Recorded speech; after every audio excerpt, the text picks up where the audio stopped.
Hello नमस्कार साथियों, स्वागत है आप सभी का आपके अपने वर्चुअल प्लेटफॉर्म पे।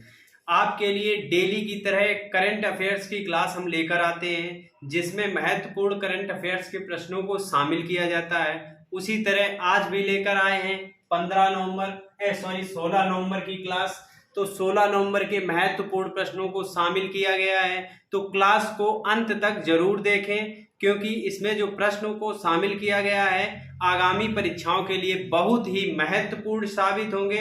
तो क्लास को पूरा देखें, वीडियो को ज्यादा से ज्यादा शेयर करें। चलिए शुरू करते हैं आज की पहली क्लास। पहला प्रश्न, देश का पहला मल्टी मॉडल लॉजिस्टिक पार्क। देश का पहला मल्टी मॉडल लॉजिस्टिक पार्क कौन बनाएगा? तो देखिए ये किस कंपनी को मिला है? रिलायंस इंडस्ट्री। किसको? रिलायंस इंडस्ट्रीज। रिलायंस इंडस्ट्रीज को मिला है। रिलायंस इंडस्ट्रीज किसकी है? मुकेश अंबानी की। किसकी है? मुकेश अंबानी की।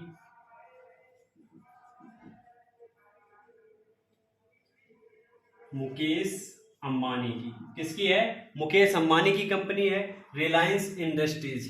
अब ये देखिए, multi modal logistic park PPP model पर बनेगा। किस पे बनेगा? पीपीपी मॉडल पर। पीपीपी मॉडल पर। पीपीपी मॉडल पर बनेगा। पीपीपी मॉडल पर इसका निर्माण होगा। और देखिए, इसका लॉजिस्टिक का मतलब क्या होता है? लॉजिस्टिक, इसमें वाहन खड़े होंगे, हवाई और सब तरीके, मतलब 3 तरीके से। मल्टी मॉडल है। मल्टी मॉडल जैसे बाइक भी खड़ी कर सकेंगे, पार्क बनाया जाएगा, बस भी खड़ी होगी और उसमें हवाई जहाज भी खड़े होंगे, सभी तरीके से। तो कई तरीके का ट्रांसपोर्ट ये एक्सेस कर सकेगा। क्या होगा इसमें? कई तरीके का ट्रांसपोर्ट एक्सेस कर सकेगा। लिख लीजिएगा, कई तरह का ट्रांसपोर्ट एक्सेस कर सकेगा। क्या होगा? विभिन्न तरीके का ट्रांसपोर्ट एक्सेस कर सकेगा। और बनाएगा कौन? रिलायंस इंडस्ट्री। पीपीपी मॉडल पर तैयार किया जाएगा। देखिए अब इसमें दूसरा क्वेश्चन, देश का सबसे मजबूत टेलीकॉम ब्रांड। देश का सबसे मजबूत टेलीकॉम ब्रांड किसे घोषित किया गया है? देश का सबसे मजबूत टेलीकॉम ब्रांड। तो ये कौन है? रिलायंस जियो। कौन है? रिलायंस जियो। किसे घोषित किया गया है? रिलायंस जियो को। दूसरा, अंतरराष्ट्रीय गीता महोत्सव। अंतरराष्ट्रीय गीता महोत्सव का आयोजन कहाँ किया जाएगा? गीता महोत्सव। तो गीता महोत्सव का आयोजन कहाँ किया गया? देखिए, गीता से संबंधित, गीता किससे संबंधित है? महाभारत से। किससे संबंधित है? महाभारत। और महाभारत किससे संबंधित है? किस स्थान से संबंधित है? कुरुक्षेत्र से। कहां से संबंधित है? कुरुक्षेत्र से। तो ये कुरुक्षेत्र में किया जाएगा इसका आयोजन। कहां? कुरुक्षेत्र। अगर आ जाए क्वेश्चन, अंतरराष्ट्रीय गीता महोत्सव का आयोजन कहाँ किया गया? तो कहाँ किया गया? कुरुक्षेत्र। कुरुक्षेत्र पता होना चाहिए है कहां पर? तो कुरुक्षेत्र हरियाणा में है। कहां पर है? हरियाणा। कुरुक्षेत्र हरियाणा में है। आगे, डूडल फॉर गूगल खिताब किसने जीता? तो ये हमने कल बताया था। किसने जीता है? मुखर्जी ने। किसने? श्लोक मुखर्जी। पूरा नाम क्या नाम है? श्लोक मुखर्जी। श्लोक मुखर्जी। अब देखिए, श्लोक मुखर्जी नाम है, तो हमने बताया था ममता बनर्जी से याद रखिए। बनर्जी, मुखर्जी। तो बनर्जी से याद रखिए। ममता बनर्जी कहाँ की हैं? कोलकाता की। तो ये भी कहाँ के हैं? श्लोक मुखर्जी कहाँ के हैं? कोलकाता। कहाँ के थे? कोलकाता। कोलकाता है। इन्होंने क्या जीता है? डूडल फॉर गूगल खिताब जीता है। आगे, राजस्थान की पहली डिजिटल यूनिवर्सिटी। राजस्थान में पहली डिजिटल यूनिवर्सिटी बनाई जा रही है। अब कहां पर बनाई जा रही है? इसकी घोषणा किसने की है? शिलान्यास किसने किया है? तो शिलान्यास किया गया सीएम गहलोत जी द्वारा। किसके द्वारा? सीएम गहलोत द्वारा। तो राजस्थान की पहली डिजिटल यूनिवर्सिटी है। अब राजस्थान की डिजिटल यूनिवर्सिटी, इसे बनाया कहां जाएगा? जोधपुर में। कहां पर बनाई जाएगी? जोधपुर।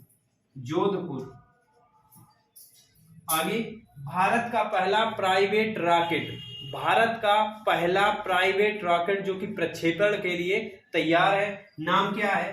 भारत का पहला प्राइवेट तरीके से बनाया गया, नाम क्या रखा गया? विक्रम यस। क्या नाम है? विक्रम यस।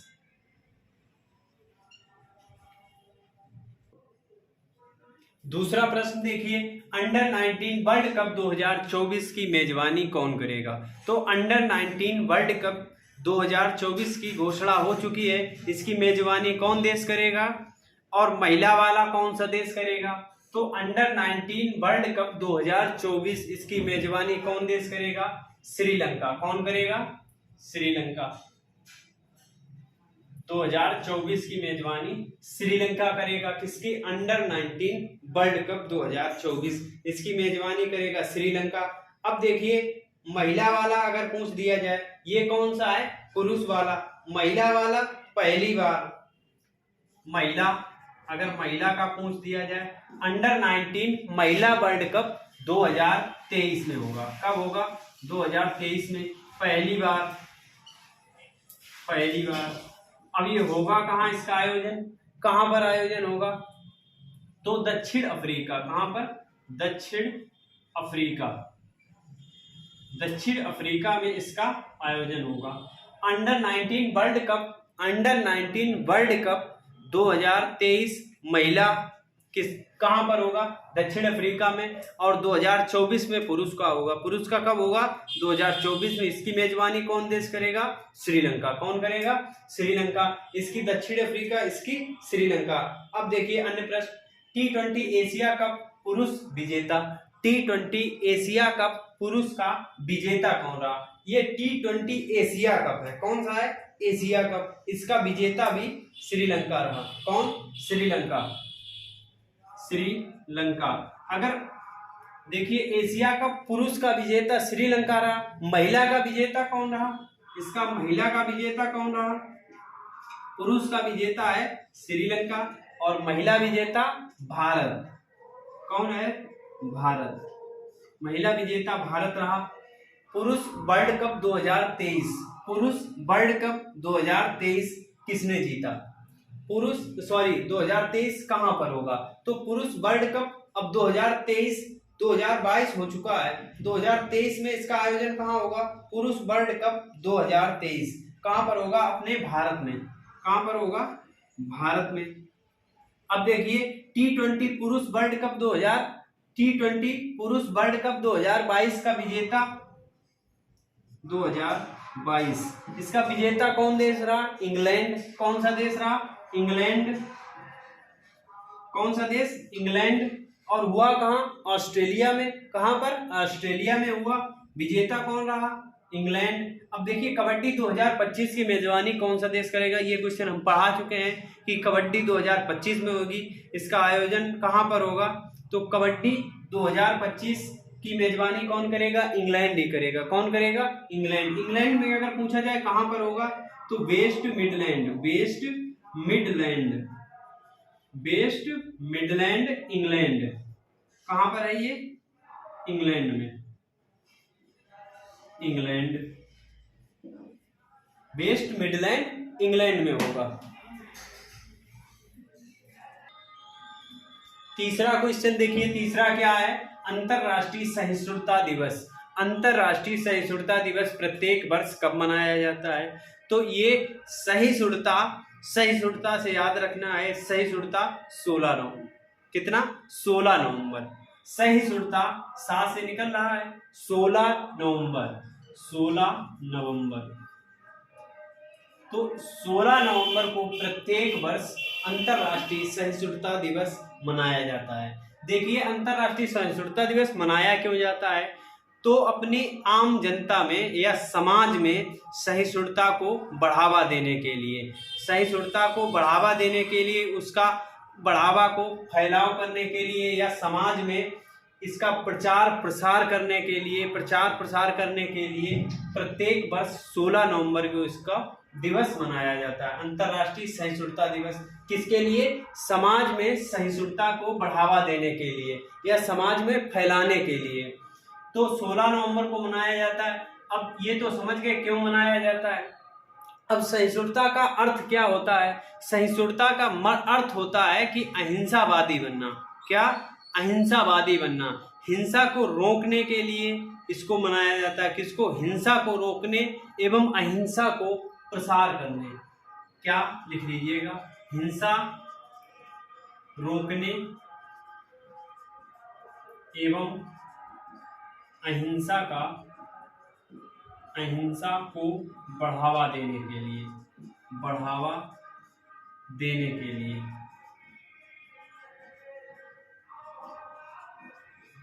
अब हिंसा को रोककर, हिंसा रोकना एवं अहिंसा जो कि समाज की एक बुराई है, हिंसा समाज की एक बुराई है। क्या? हिंसा जन जन में इसकी जागरूकता फैलाना। जन जन में इसकी जागरूकता फैलाने के लिए प्रत्येक वर्ष 16 नवंबर को अंतर्राष्ट्रीय सहिष्णुता दिवस मनाया जाता है। अब देखिए राष्ट्रीय प्रेस दिवस। तो राष्ट्रीय प्रेस दिवस कब मनाया जाता है? राष्ट्रीय प्रेस दिवस भी 16 नवंबर को ही मनाया जाता है। कब? 16 नवंबर को। 16 नवंबर को राष्ट्रीय प्रेस दिवस मनाया जाता है। प्रेस की स्वतंत्रता को दिखाने के लिए, प्रेस हमारे भारत में या हमारे देश में प्रेस को कितनी स्वतंत्रता है ये दिखाने के लिए प्रत्येक वर्ष 16 नवंबर को राष्ट्रीय प्रेस दिवस मनाया जाता है। आगे झारखंड स्थापना दिवस। तो झारखंड स्थापना दिवस कब मनाया जाता है? झारखंड स्थापना दिवस कब मनाया जाता है? 15 नवंबर। कब? 15 नवंबर को झारखंड का स्थापना दिवस मनाया जाता है। कब अलग हुआ था? झारखंड का निर्माण कब हुआ था? 15 नवंबर सन 2000। कब? 15 नवंबर सन 2000। उत्तराखंड की स्थापना कब हुई थी? उत्तराखंड उत्तर प्रदेश से कब अलग हुआ था? तो उत्तर प्रदेश से उत्तराखंड सन 2000 में 9 नवंबर को। कब? 9 नवंबर को अलग हुआ था। 9 नवंबर को अलग हुआ था उत्तराखंड। झारखंड 15 नवंबर को और 16 नवंबर को राष्ट्रीय प्रेस दिवस मनाया जाता है। 16 नवंबर को राष्ट्रीय सहिष्णुता दिवस भी मनाया जाता है। आंध्र प्रदेश में 55वां राष्ट्रीय पुस्तकालय सप्ताह की शुरुआत हुई है। आंध्र प्रदेश में, कहां पर? आंध्र प्रदेश में हुई है। किसकी? राष्ट्रीय पुस्तकालय सप्ताह की। कब से शुरुआत हुई? 14 नवंबर से इसकी शुरुआत हुई। कब से? 14 नवंबर से। 14 नवंबर से अब सप्ताह भर चलेगा। 14 नवंबर से शुरू हुआ और सप्ताह भर इसका आयोजन किया जाएगा। आंध्र प्रदेश में 55वां राष्ट्रीय पुस्तकालय सप्ताह, आंध्र प्रदेश के जो सभी पुस्तकालय हैं उनमें इसका आयोजन किया जाएगा। कब? 14 नवंबर से। तो बाल दिवस। अब बाल दिवस कब मनाया जाता है? बाल दिवस, ये क्वेश्चन हम करवा चुके हैं कि बाल दिवस प्रत्येक वर्ष कब मनाया जाता है। बाल दिवस 14 नवंबर को ही मनाया जाता है। कब? 14 नवंबर को बाल दिवस भी मनाया जाता है। 14 नवंबर को बाल दिवस मनाया जाता है। अब देखिए अंतर्राष्ट्रीय सहिष्णुता दिवस, इसको मनाता कौन है? सहिष्णुता दिवस की घोषणा 1996 से हुई। कब से? 1996। लिख लीजिएगा इसको, 1996 से इसकी घोषणा हुई है। 1996 से घोषणा। अब घोषणा की किसने? तो 1996 16 नवंबर को घोषणा की गई। किसके द्वारा? संयुक्त राष्ट्र महासभा। ये भी लिख लीजिएगा, संयुक्त राष्ट्र महासभा द्वारा। संयुक्त राष्ट्र महासभा द्वारा इसकी घोषणा हुई थी। तो चौथा क्वेश्चन देखिएगा। चौथा क्या है? Moon mission Artemis first launch किया गया।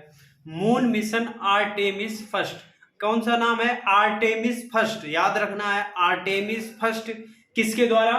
तो नासा के द्वारा। किसके द्वारा? नासा के द्वारा। नासा, अब नासा के बारे में याद होना चाहिए। नासा कहाँ की स्पेस एजेंसी है? अमेरिका की, यूएसए की स्पेस एजेंसी है नासा। अब देखिए नासा द्वारा लॉन्च किया गया। इसका ये तीसरे प्रयास में लॉन्च हुआ। कितने? तीसरे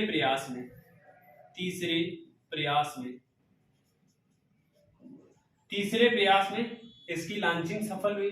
अब देखिए नासा द्वारा भेजा गया मून मिशन है। मून मिशन, नासा द्वारा मून मिशन जो ये भेजा गया है 50 साल बाद नासा का मून मिशन है। कितने साल बाद?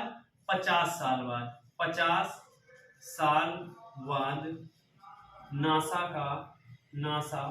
का मून मिशन 50 साल बाद नासा का मून मिशन भेजा गया। कब भेजा गया? 16 नवंबर को। कब? 16 नवंबर 2022 को भेजा गया। 50 साल बाद नासा का ये मून मिशन है। ये मानव रहित है। कैसा है? मानव रहित मिशन है। ये भेजा कहाँ जाएगा? सीधा सीधा आपको दिखाई दे रहा मून मिशन है, तो मून पर भेजा जाएगा। अब देखिए इसमें ओरियन कैप्सूल भेजे जाएंगे। क्या? Orion capsule. कौन से कैप्सूल? ओरियन कैप्सूल लिख लीजिएगा। इसमें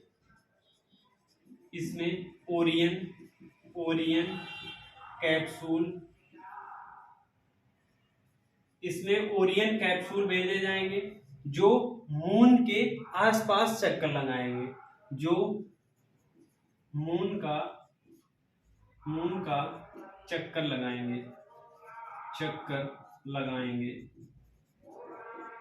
किसका चक्कर लगाएंगे? मून का चक्कर लगाएंगे, चंद्रमा का चक्कर लगाएंगे। ओरियन कैप्सूल का क्या नाम है? ओरियन कैप्सूल, जो मून के चारों ओर चक्कर लगाएंगे नासा द्वारा। अब नासा द्वारा अगर पूछा जाए कि कहां से लॉन्च हुआ, कैनेडी स्पेस सेंटर,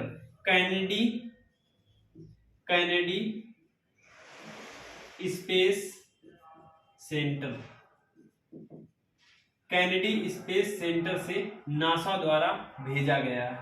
अब देखिए भारत की स्पेस एजेंसी, तो भारत की स्पेस ये कहाँ की है? नासा यूएसए की, अमेरिका की। भारत की कौन सी है? इसरो। अगर जापान की पूछ दी जाए, जापान की, तो जापान की स्पेस एजेंसी का नाम है जाक्सा। क्या नाम है? जाक्सा। और अगर रूस की पूछ दी जाए तो रूस कॉस्मोस उसका नाम है। रूस कॉस्मोस रूस की एजेंसी है। जापान की जाक्सा है। इसरो भारत की है। याद रखना है आपको। दुनिया की आबादी 8 अरब हो जाएगी, यह अनुमान किसने लगाया है? दुनिया की आबादी नवंबर तक 8 अरब हो जाएगी, यह अनुमान किसने लगाया है? तो दुनिया की आबादी, पूरी दुनिया की आबादी कितनी हो जाएगी? 8 अरब हो जाएगी। अब ये किसने? तो संयुक्त राष्ट्र ने ये एक अनुमान सा लगाया है। संयुक्त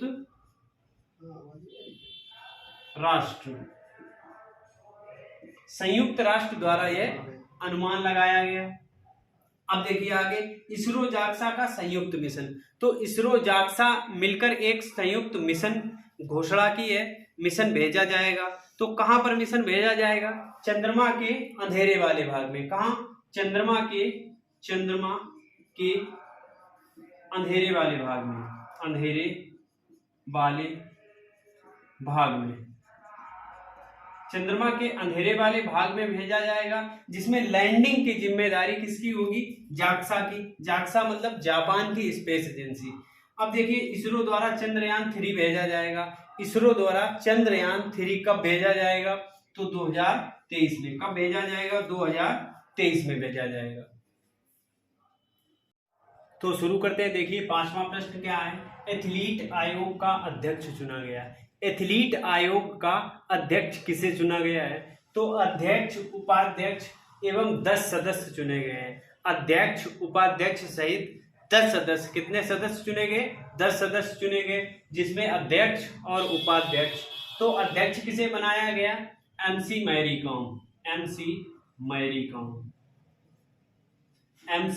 कॉम को इसका अध्यक्ष नियुक्त किया गया। क्या नियुक्त किया गया? अध्यक्ष। अब एमसी मैरी कॉम के बारे में तो आपको सभी को पता होगा। क्या है? मुक्केबाज। क्या है एमसी मैरी कॉम? मुक्केबाज। सभी को पता होना चाहिए। तो अध्यक्ष किसे चुना गया? एमसी मैरी कॉम को। मैरी कॉम क्या है? मुक्केबाज, बॉक्सर। तो बॉक्सिंग स्टार है। क्या है? Boxing star. 6 बार की विजेता है। 6 बार की विजेता है और हैं क्या? बॉक्सिंग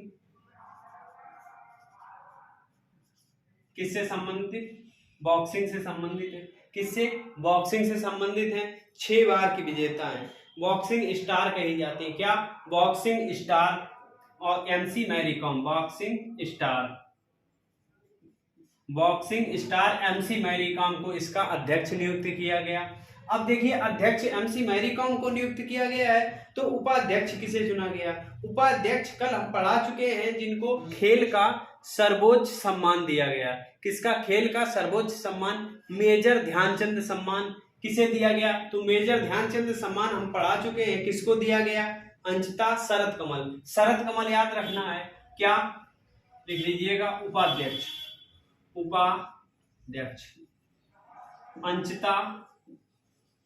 अंचिता शरद कमल। अंचिता शरद कमल को चुना गया। तो शरद कमल है क्या? टेनिस प्लेयर है। क्या है? टेनिस के खिलाड़ी है। टेनिस खिलाड़ी अंचिता शरद कमल को इसका उपाध्यक्ष चुना गया। अध्यक्ष किसे चुना गया? एमसी मैरी कॉम को। और देखिए इनके बारे में, इनको मेजर ध्यानचंद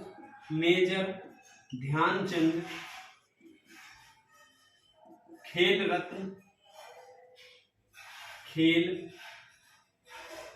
रत्न मेजर ध्यानचंद खेल रत्न भी दिया गया, जो कि खेल का सर्वोच्च सम्मान है। भारत में खेल का सर्वोच्च सम्मान है।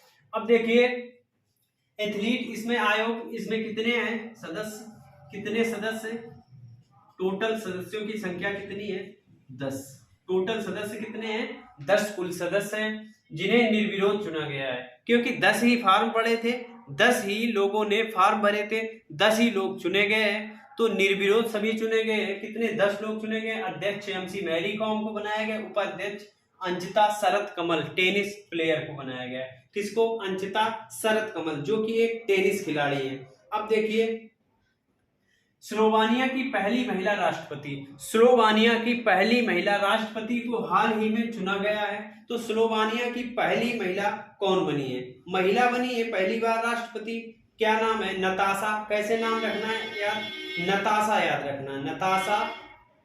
नताशा याद रखना है। क्या? नताशा, केवल नताशा याद रखना। स्लोवानिया की पहली महिला राष्ट्रपति नताशा। स्लोवानिया की पहली महिला राष्ट्रपति नताशा। और पूरा नाम अगर याद रखना हो तो नताशा पर्क मूसर इनका पूरा नाम है। इन आवर लाइफ टाइम अभियान ये लॉन्च किया गया है। किसने लॉन्च किया है? भारत द्वारा लॉन्च किया गया है। कहाँ लॉन्च किया गया है? तो भारत द्वारा COP27 में लॉन्च किया गया है।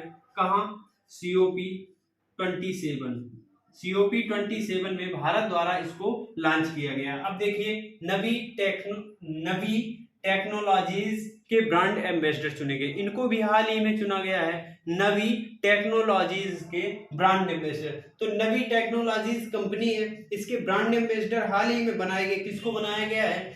तो किसको बनाया गया? MS धोनी को। किसको? MS धोनी को इसका ब्रांड एम्बेसडर बनाया गया। $1 ट्रिलियन गंवाने वाली सार्वजनिक कंपनी कौन बन गई है? $1 बिलियन गंवाने वाली सार्वजनिक कंपनी कौन बन गई है? सार्वजनिक कंपनी की सूचीबद्ध की गई है। सार्वजनिक कंपनी में सूचीबद्ध की गई है $1 ट्रिलियन गंवाने वाली। तो कौन सी कंपनी है? अमेजन। कौन सी है? अमेजन कंपनी बन गई। इसी तरीके के बेहतर क्वेश्चन हम लाते रहेंगे। आप लोग थोड़ी सी मेहनत करिएगा, वीडियो को ज्यादा से ज्यादा शेयर करिएगा, लाइक करिए, वीडियो पूरा देखा करिए। आपके लिए बहुत ही सहायक होगा। आने वाली आगामी परीक्षाओं के लिए बहुत ही महत्वपूर्ण क्लास है। क्लास को पूरा देखें, वीडियो को ज्यादा से ज्यादा शेयर करें। अगर चैनल पर नए हैं तो चैनल को सब्सक्राइब जरूर करें। धन्यवाद। जय हिंद।